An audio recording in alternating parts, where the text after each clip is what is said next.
అంతేనా? ఎందుకు మరి పేదలు ఏమవసరం? రియల్ ఎస్టేట్ వాళ్ళు వాళ్ళ జోబులు నింపుకోవడానికి కదా. ఇప్పుడు ఢిల్లీ కానీ ప్యాకులు పోతున్నాయి అంటున్నారు కదా, 40 పోతున్నాయి ఇవన్నీ 1,00,000 కోట్లు. దాని తప్ప ఇట్లాంటి డెవలప్మెంట్ ఏం చేయరు ఇప్పుడు. అంతా గుంజుకోవటం ముందు అట్లా వదిలేసిపోతారు అంతే. ఇప్పుడు ఇంతకన్నా ఇంకా వరుస తయారవుతుంది. అప్పుడు ఇప్పుడే బాగుంది, వాకింగ్ ట్రాక్ వచ్చింది. అప్పుడు చంద్రబాబు నాయుడు కూడా చెప్పింది ఇదంతా పైప్ లైన్ వేసేస్తాం, పెద్ద పైప్ లైన్, పైన పార్కులు డెవలప్ చేస్తామన్నారు. ఆయన వెళ్ళిపోయాడు. తర్వాత ఎంతమంది మారినారు, ఎవరు ఏం చేయలేదు. ఈయనకి ఎందుకు పుట్టింది? మరి గాంధీ బొమ్మ పెట్టాలి అంటే గాంధీ బొమ్మ ఎక్కడ పెట్టుకోవాలి? నువ్వు గుజరాత్లో పెట్టుకోవాలి, ఆయన నేటివ్ ప్లేస్ పోర్బందర్లో పెట్టుకోవాలి, ఇక్కడ కాదు. పెట్టుకుంటానంటే నీ దొడ్లో తీసుకెళ్ళి పెట్టుకో బొమ్మ. ఆయన మనోడే వద్దని అంటుంటే ఇప్పుడు నీకెందుకు పుట్టింది తేట? ఎందుకు పుట్టింది ఇది? ఎందుకు వచ్చింది ఐడియా?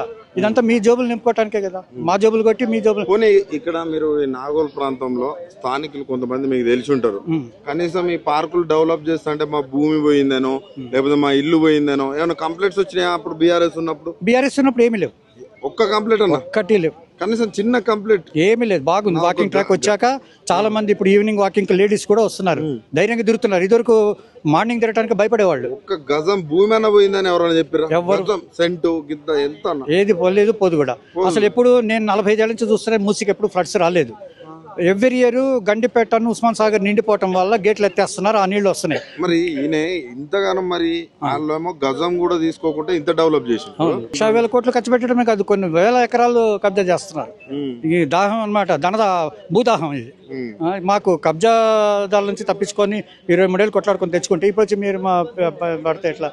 ఇవంతా లోన్లు పెట్టి అవి పెట్టి కట్టుకున్నవే కదా. ఘంటసాల పాటే ఉంది ఒకటి మంచి పాట, కులదైవం సినిమాలో. పుల్లా పుడక ముక్కున కరచి గూడును కట్టి తిమోయి. ఇప్పుడు వచ్చి డెమాలిష్ చేస్తున్నాడు ఈ బిల్డింగ్. ఏం చేయాలా? ఎక్కడ పోవాలా? 9 మంది చనిపోయారు. నాకు ఇప్పుడు 71 సంవత్సరాల వయసు. పోరాడి 23 ఏళ్ళు పోరాడి కోర్టులో తెచ్చుకున్నా. అవతల వాళ్ళు సుప్రీంకోర్టులో గెలిస్తే దాని మేము గెలిచి తెచ్చుకున్నాం.